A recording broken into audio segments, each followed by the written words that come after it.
Hello दोस्तों, ladies and gentleman, नमस्कार, सत श्री अकाल एंड आदाब। मैं हूं आपका दोस्त एंड आपका होस्ट जसपाल ढिल्लों और आज मैं हाजिर हूं फोटोशॉप हिंदी ट्यूटोरियल का एपिसोड नंबर 47 लेके।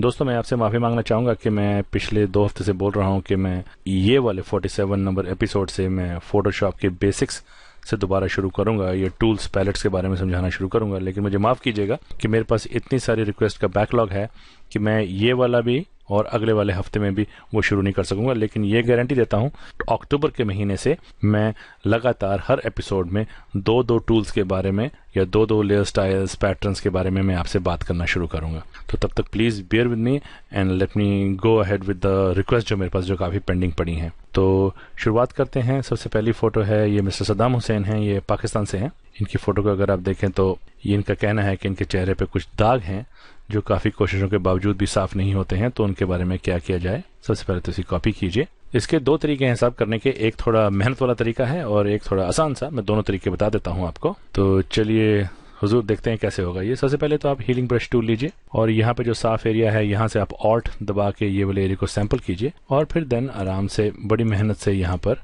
ऐसे कर करके आपको ये ऐसे इसको साफ करना पड़ेगा। और ये बड़ी मेहनत का काम होगा, ये स्लो प्रोसेस होगा क्योंकि आप देखिए साफ करने के बावजूद भी ये ओवरलैप करता है क्लोन टूल। तो एक तो ये तरीका है।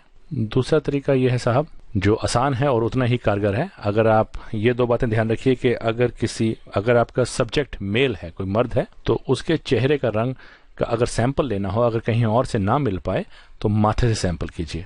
माथे से सैंपल करेंगे तो मेल का रंग माथे का बाकी चेहरे से बड़े जल्दी मेल खाएगा। और अगर आपका सब्जेक्ट फीमेल है, अगर कोई औरत है, उस मामले में उनके नाक के आसपास का या कानों के आसपास यहाँ पे जो टेम्पल्स होते हैं उनके आसपास का कलर काफी बाकी सारी स्किन को मैच करेगा। तो सब एक नई लेयर बनाइए।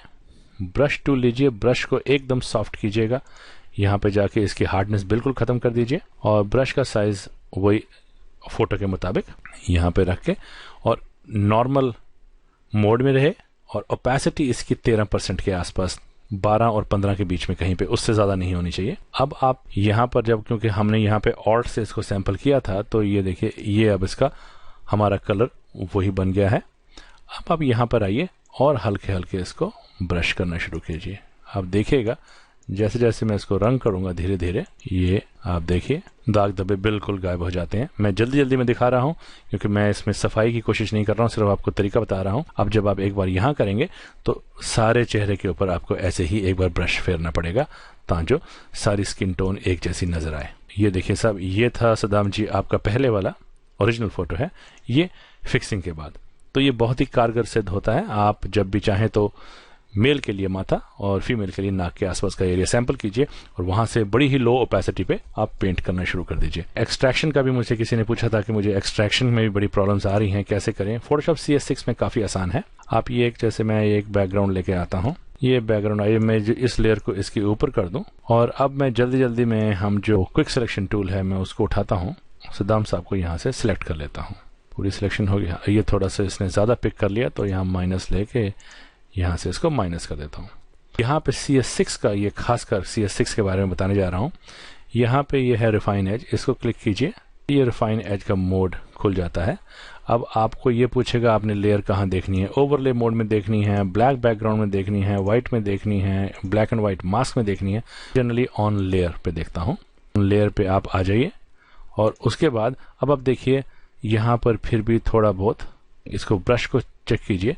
यहाँ पे फिर भी आप देखिए तो पीछे से व्हाइट जो पिछला बैकग्राउंड था उसमें से अभी भी वही रंग झलक रहे हैं। थोड़ा सा इसको बड़ा कीजिए ब्रश टूल को और अब यहाँ से एक बार इसको रंग करके बता दीजिए। देखिए फोटोशॉप को मालूम पड़ गया कि यहाँ पर पीछे और भी इंफॉर्मेशन है, ने वो एक्सट्रैक्ट कर ली यहाँ पर। ये देखिए अब इसको आप कर दीजिए।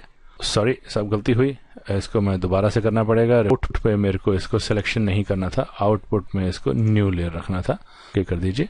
तो पीछे नीचे इस लेयर पे आइए, मूव टूल चुनिए, इसको दोबारा आप पोजीशन करके Ctrl+T कर दीजिए, हमसे इसको खींच के ऊपर। ये देखिए साहब, से हम एक्सट्रैक्शन बहुत आसानी से CS6 में, मुझसे किसी ने पूछा था कि एक्सट्रैक्शन का आसान तरीका क्या है, तो वो भी यहाँ पे एड्रेस हो गया। अगर आप गौर से इसको जूम करके देखें, देखिए कि बालों के पीछे से भी बहुत फर्स्ट क्लास एक्सट्रैक्शन हुई है। फोटोशॉप CS6 में ये बड़ा ही पावरफुल रिफाइन एज जो नया टूल निकला है, बहुत ही अच्छा है। तो ये था साहब सद्दाम हुसैन जी का सवाल। और एक और मुझे सवाल आया था किसी ने मुझसे पूछा था कि जो फोटो है इसको अगर हम इसके ऊपर टेक्स्ट लिख के डालें और फिर भी वो फोटो की शेप में रहे तो वो कैसे बनता है। चलिए देखते हैं।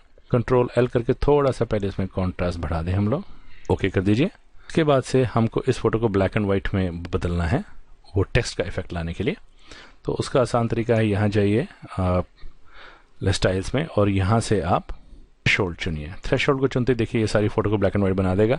अब यहाँ राइट करेंगे तो सारी फोटो काली हो जाएगी, लेफ्ट करेंगे तो सारी फोटो सफ़ेद हो जाएगी। आपको जहाँ पसंद है यहाँ पर ये कुछ ठीक है, इसको यहाँ पे ऐसे रख देते हैं।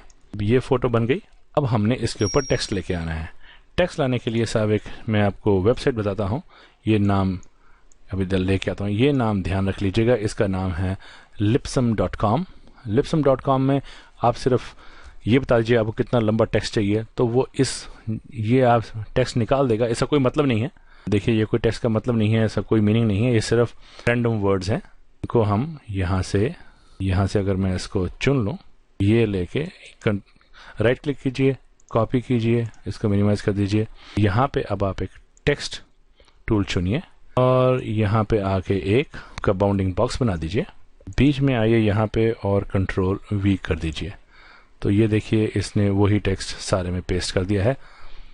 इसका कलर इसने ये जो हमारा फोरग्राउंड कलर था वही चुना है, इसको हम अभी चेंज कर देते हैं। पहले इसको डबल क्लिक कीजिए, ये सारी सिलेक्ट हो जाएगी। कलर को आप ब्लैक कर दीजिए और ओके कर दीजिए। अब हम इसको यहाँ पे आके मैं कमिट कर दूं तो ये देखिए साहब अब ये काले टेक्स्ट से भर गया है। अब इसमें आपने एक चीज और देखनी है, ये जो टेक्स्ट है ये जितना छोटा और जितना अपने आसपास होगा उतना ही ये इफेक्ट अच्छा आएगा। इसके लिए हम क्या करते हैं, यहाँ पर आके ये बीच में जो गैप्स हैं इनको खत्म कर देते हैं। थोड़ा सा ये आई बॉल करना पड़ेगा, थोड़ा सा मुश्किल हो जाता है ये। अब आप इसको कमिट कर दीजिए। अब हमने क्या करना है, ये टेक्स्ट इस ब्लैक एंड व्हाइट फोटो के ऊपर आ तो गया है लेकिन ये अभी इसने फोटो की शेप नहीं ली है। उसके लिए हम क्या करेंगे, हमको सिर्फ टेक्स्ट को चुनना है। उसके लिए हम क्या करते हैं, यहाँ पे चुनिए मैजिक वॉन्ड और टेक्स्ट को नहीं व्हाइट एरिया पे आप क्लिक कीजिए ताकि वो टेक्स्ट को ना चुने, व्हाइट को चुन ले। और ऊपर जो 3 ऑप्शंस हैं ये ध्यान रखिएगा कि सैंपल ऑल लेयर्स ना चुना हुआ हो, इसको आपने अनचेक रखना है, ये बहुत ज़रूरी है। अब आप एक नई लेयर लीजिए। अब हम इसके ऊपर फोरग्राउंड कलर को हम वाइट करें। पहले कलर कोई ज़्यादा मैटर नहीं करते लेकिन हाँ कंट्रास्ट जरूर होना चाहिए, जो भी आपका सब्जेक्ट है उससे कंट्रास्ट होना चाहिए। अब आप इसके ऊपर, अब हमको ये टेक्स्ट की लेयर भी नहीं चाहिए, इसको आप टेक्स्ट की लेयर को आप ऑफ कर सकते हैं। हमारी सिलेक्शन बनी हुई है। अब आप एडिट फिल करें, एडिट लेके यहाँ से फिल कर सकते हैं या वही शॉर्टकट जो मैं यूज़ करता हूँ शिफ्ट और F5 यूज़ करें। और ये फोरग्राउंड कलर है, ये इसमें से ऑप्शंस में से हमने ये फोरग्राउंड कलर चुनना है जो वाइट है। इसको ओके कर दीजिए और कंट्रोल D करके डीसेलेक्ट कर दीजिए। तो ये देखिए साहब, ये जो आपकी फोटो थी टेक्स्ट ने उसी फोटो की शेप ले ली है। अब इसको आप, ये ब्लैक एंड व्हाइट है, अगर आप कलर करना चाहें बहुत आसान है, सिर्फ ये जो थ्रेशोल्ड लेयर है एडजस्टमेंट लेयर इसको ऑफ कर दीजिए। तो ये देखिए साहब आपकी फोटो कलर हो जाएगी।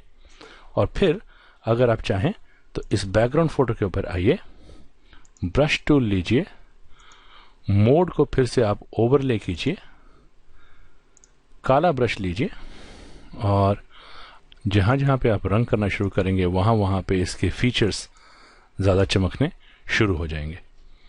तो आप लेयर के ऊपर अगर यहाँ पे आगे ब्रश करेंगे तो जल्दी असर दिखाएगा और अगर आप बैकग्राउंड के ऊपर करेंगे तो वो कलर पे असर दिखाएगा।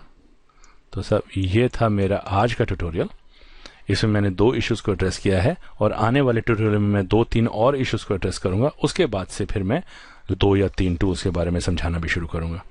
तो साहब, जैसा कि मैं जाने से पहले हमेशा बोलता हूं कि अगर आपको मेरे ट्यूटोरियल्स पसंद आते हैं तो प्लीज़ इनको सब्सक्राइब कीजिए। सब्सक्राइब करने का आपको फ़ायदा ये है कि जब भी कोई नया ट्यूटोरियल अपलोड होगा आपको उसकी नोटिफिकेशन आ जाएगी, फिर आप उसको अपनी सहूलियत से जब जी चाहें देख सकते हैं।